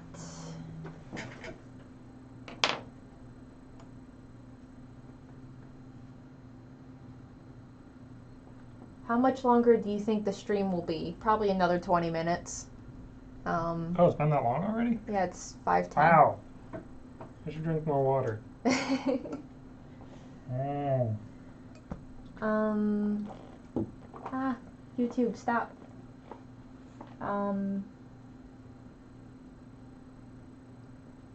Basil serpent or basil serpent, either one. What is your opinion on the proposed quote unquote flesh grazing? Oh God, Carnotaurus? Yeah, behavior for hunting sauropods. I have not heard about this. What? Okay, I'm picturing a behavior that could be described as flesh grazing, and I don't like it. So I hope it's not that the animal would go up to a sauropod, bite off a chunk, and run away, and then the sauropod heals. Is that what they're talking about? Just... Well, they follow up with, I'm asking because Acrocanthosaurus is my favorite, and it's had that behavior ascribed to it, so... I have not heard about this at all. Do you have a paper?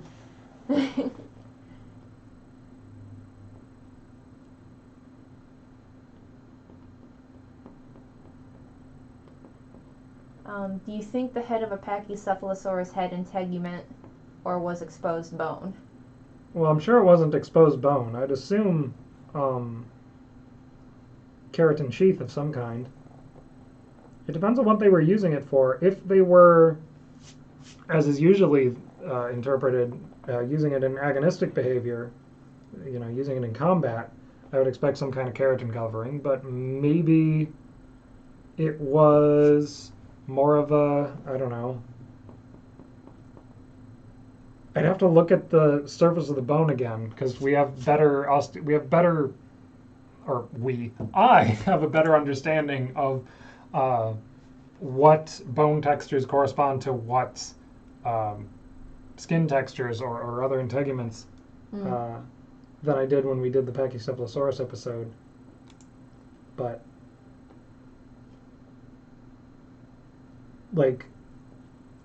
without seeing the bone texture, I can imagine a scenario where it could have had like a armor-like dermis on there or something, just some kind of thick pad. People have followed up with flesh grazing is essentially tearing off pieces of flesh from the animal while it's alive. Okay, so exactly what I was imagining. That is definitely a strategy. If you can avoid getting tail whipped. They say that as far as they know, there's no scientific literature on it. It's just a popular concept. Is it? Okay. I've seriously never heard about this until you just mentioned it, so it disgusts me. But that doesn't mean it's wrong. I don't know.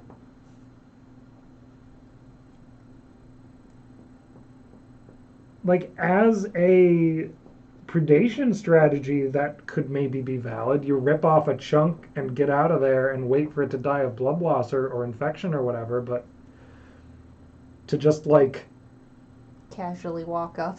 I wouldn't say it would be casual, but yeah, to feed off of a living animal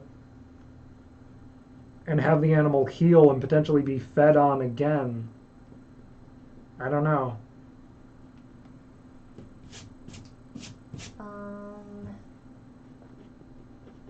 What about the debate over dinosaur slit pupils and round pupils? Well, we talked about that in Velociraptor extensively, didn't we? Yeah.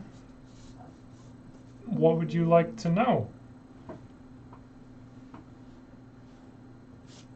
With the circle right behind the eye, it looks like it's almost a Power Ranger helmet. It is a little bit of a Power Ranger helmet.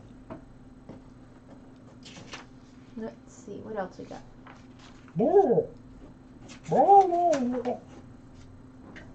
Robin asks, what are your thoughts on Allosaurus using its head like an axe to take down prey? Well, we talked about this in the episode, but I'm not crazy about it. Like the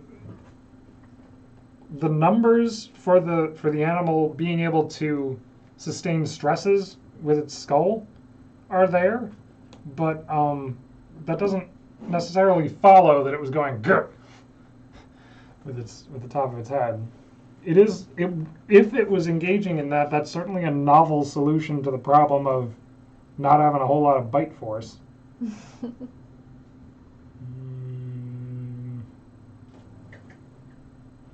a good color scheme for a Paleosaurus? Hey, this has green on it. Look at this duck! Tip it a little this way. Yeah. Ducks are so weird. This might actually be a goose. Look at this anseriform. What is a goose but a weird duck? What is a swan but a big weird duck?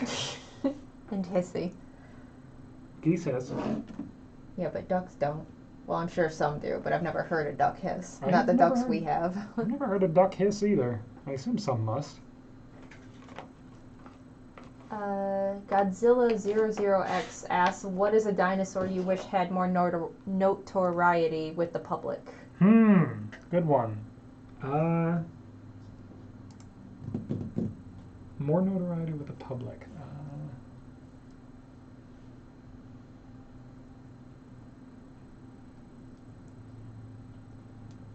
Well, we already mentioned Alvarezsaurids. So those guys. I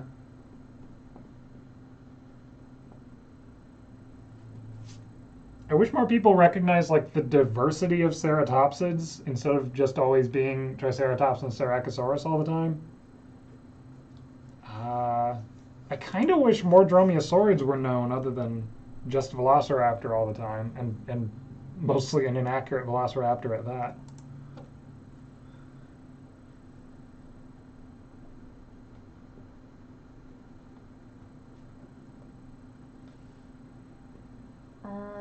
Let's see. Dilophosaurus supposedly had a very low bite force. Do you think it acted as a scavenger, or do you think it was an active predator? It's got them teeth that would imply that it was catching small prey and like keeping them trapped, possibly even fish. So I do enjoy that you had Dilophosaurus on top, and you were looking at it as you answered. This reconstruction is out of date, but like the teeth are the teeth. So I would expect that it was catching stuff that was smaller than it. So bite force wasn't so much an issue.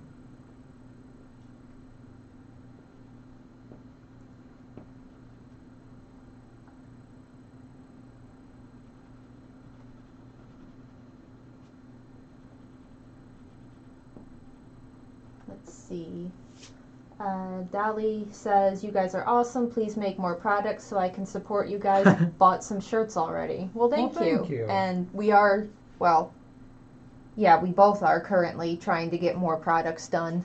The shirt is just the most, that Steven's wearing is just the most recent one, but I am working actively on some more shirts, as well as, I don't want to call them trinkets necessarily, but it does kind of cover the smaller types of things that we are working on, like magnets and hopefully some patches and stuff, and Right. God willing someday maybe even some stickers that don't look awful or turn out awful. I'm not happy with the ways I've tried to make stickers right now, so which is why I haven't released any yet. Nothing's turning out at a level of quality I find acceptable. This is... I keep thinking this crayon's going to be darker than it is. What else we got? We got cerulean and cornflower. The Cornflower. Bottega? Sorry if I messed that up twice. Channel asks, if someone sends you a Godzilla toy, will you do an episode on Gojirasaurus? It's kind of getting too close to, like, pure fiction or cryptozoology at that point, isn't it? There was a time when I wanted to do an episode on Godzilla just because Godzilla is important to dinosaurs in popular culture because the way that Godzilla was presented is, it's a dude in a suit, so that posture is influential on how people imagine theropods walking around. Mm-hmm. But yeah, Godzilla itself is not a dinosaur, and as far as I know... Wait, is he supposed... I'm not really up on my Godzilla lore. Is he supposed to be a dinosaur, or is he a mutant animal? I have not watched anything more recent that might have changed anything, but I meant to watch the most recent one. I know in the original movie, it was basically just, here's this mysterious monster here to wreck our shit. Oops. Sorry for swearing. And they didn't really try to explain what he was. Mm-hmm. And again, the last Godzilla movie I watched had a lot more to do with, like, Shinto mysticism bringing about monsters than, like, anything else. I think it was supposed to be Shinto influenced or something.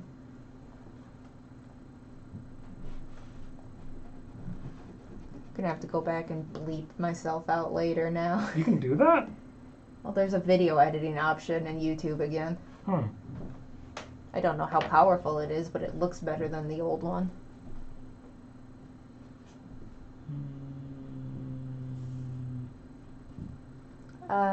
Mammoth Productions asks, have you seen the somewhat recent reconstruction of Stegosaurus with a more flat and less arched back? Yeah. I assume... We did an episode on that. Oh yeah, that's the Sophie one. At least I assume you're talking about Sophie. If there's a more recent one, then we got some splaining to do. Y'all picking up on these I Love Lucy references? Only the freshest from this paleontology channel. Is that like a weird, only 90s kids will get it because Nick at Night was a thing? Nick at Night is... Wait, is Nick at Night not still a thing? I'm sure it might still be a thing, but I think they moved on from stuff that our parents grew up with. That's true. MeTV exists now.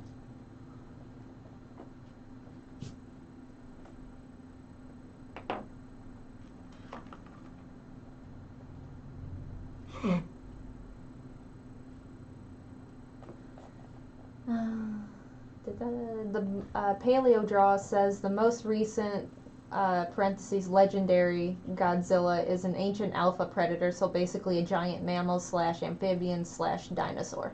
Huh. That's a lot of slashes. So basically it's a movie monster. Yeah. And all was right with the world. I think the last one I saw, he fought Mothra. That's how, like, and I don't think Mothra's been, like, unless the most recent movie. The most recent American one had Mothra. Oh. Well, the last one I watched was a dubbed Japanese movie, so. Yeah.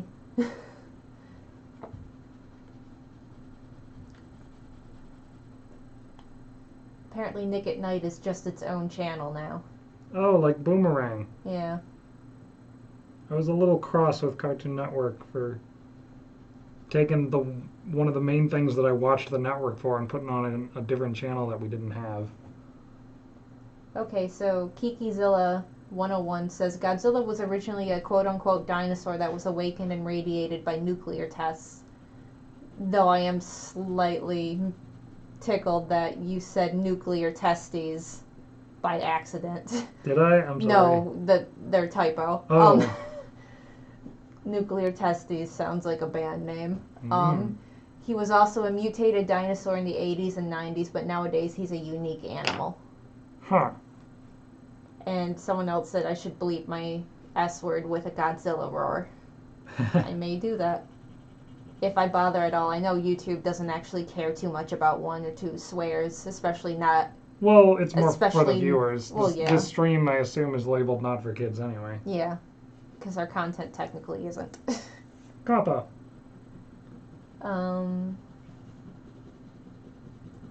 But yeah, YouTube usually doesn't care as long as it's not within the first minute or something. Really? It's a weird rule That that is strange. I've heard other YouTubers talk about, that after the first minute, YouTube doesn't seem to care. Huh. I don't know how true that is, but people who have been in the game longer than me say it, so I tend to believe them. Who's been in the game longer than you? We've been in the game longer than YouTube. Okay, but technically you and I have worked on YouTube channels for like less than YouTube has existed. True. But we've been making videos for longer. Yeah. What is your favorite titanosaur? Mine is Alamosaurus. Favorite Titanosaur. Are Longosaurs Titanosaurs? Because if so, Patagotitan. I'm not actually sure. Do we need to go back and see Maximo again? Maximo is a good dinosaur. This is way more yellow than green. Why would you call... Oh, that's why. It's green-yellow. I need yellow-green. There is no I yellow enjoy green. that Oh, there this it is. stream is you getting emotional. Progressively more angry at the crayons Yes. for not to conforming to my expectations of what they are. Mm-hmm. Alright guys, we're coming up on 5:30. I think we'll hang out until Steven is done with this dinosaur. If we happen to go a little over, that is. But if you have any last questions, start getting them in now and we will get to everything we can while he finishes up. Micah says, yes, Longosaurs are titanosaurs. Hey! Also, your crayon colors are wrong. My crayon colors are always wrong. Oh, you mean... Okay, I'm with you. Do you think Barosaurus was actually heavy enough to have broken its foot with its own weight? Barosaurus? Sure. At least I think that's how you say that. But anyway, You knew what I was talking about. well, it's there might be a barosaur, like bear, B-E-A-R-O-saurus. I mean, humans can break our feet if we step on them wrong, if we're running or something. I assume Barosaurus could have broken its foot by stepping on it wrong. Yeah, we have a friend that broke their foot just doing their normal marathon running. Also during a marathon. Normal marathon running is an oxymoron, but well, yes. Yes. Doing that thing that humans can do and not many other animals, if any, can. Right. Dame's Book Nook asks again, are you releasing a Your Dinosaurs Are Wrong coloring book someday? That'd be cool. We're at least going to release probably more detailed than these pages to our Etsy for digital download at some point. No guarantees on when.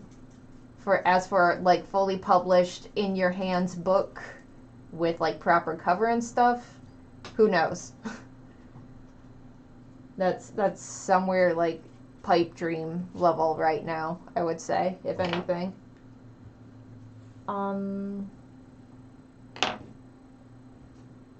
Kikizilla asks, I'm curious what your take is on the various criticisms of the new, quote, aquatic pursuit predator, unquote, behavior that is suggested for Spinosaurus. So if you look at this Spinosaurus, you'll notice that it definitely wasn't pursuing anything on land.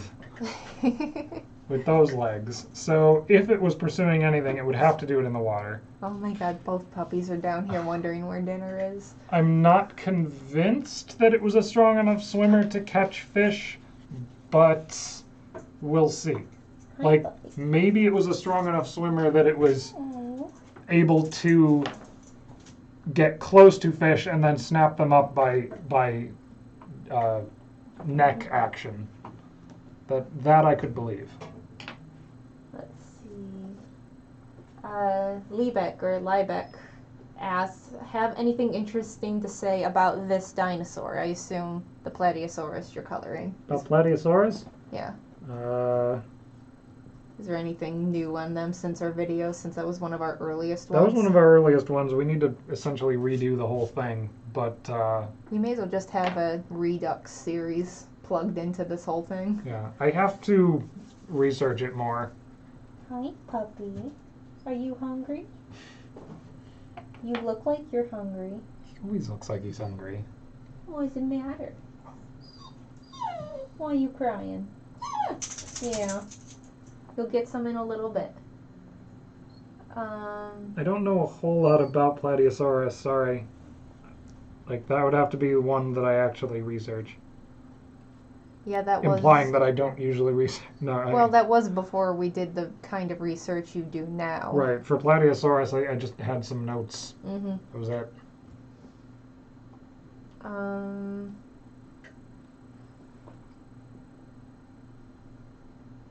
Just because I've seen a few more... if you're interested in our origin story, just because it came out a couple days ago, you should check out the blog Love in the Time of Chasmosaurs. Because we did an interview with them lately, and it goes over a lot of our origins and how we do our productions and stuff. And it just keeps us from having to answering the same question again. Okay. And it helps plug a really good blog. That too.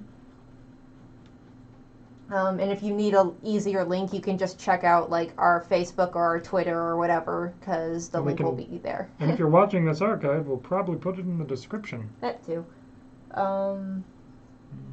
Oliver asked, do you have an opinion on beaked sauropods? It's an interesting idea, but like, from where I sit, it's kind of a hat on a hat. Like, they already, like, I could see some kind of armored dermis or whatever on the tip of the snout, but an actual beak, I don't think the osteological correlates are there. Like, some kind of protection would probably be necessary, especially the ones that were reaching into treetops, because trees are hard. Citation needed. Stingray Tom's Florida says, come to Florida and Universal Studios and I'll introduce you to the living velociraptors. Perhaps when the pandemic is over is going to have to be my answer to that for now. Right. I ain't going nowhere for a while. I don't think anyone is. Exactly. Well, anyone who can help it. Emergency workers and stuff still have to travel. Well, yeah, essential workers and everything.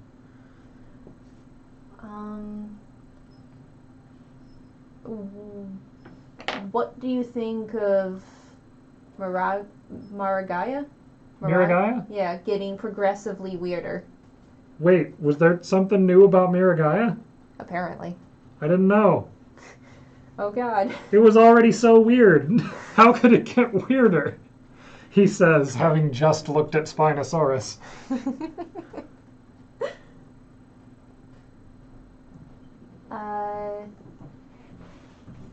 No, YouTube, stop doing this.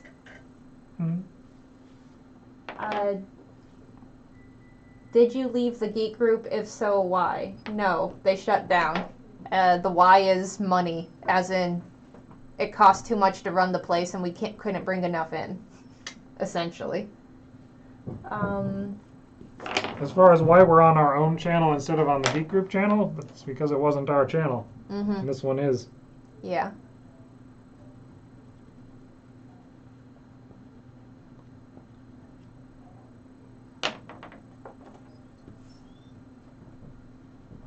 Do you have a favorite British dinosaur? Asks ML Tharm.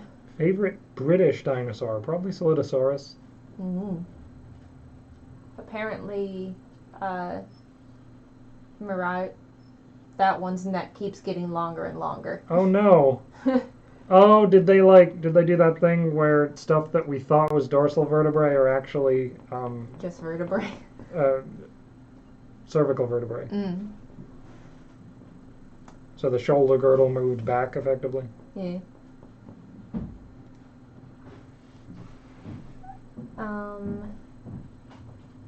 Would you guys be interested in colored pencils for your next color stream, or are you fine with crayons? I mean, I have all these crayons, and I haven't even had to sharpen any of them yet. So you think we're good? I think I need to design coloring pages that are more suited to crayons. Yeah. With less fine details. Mm-hmm.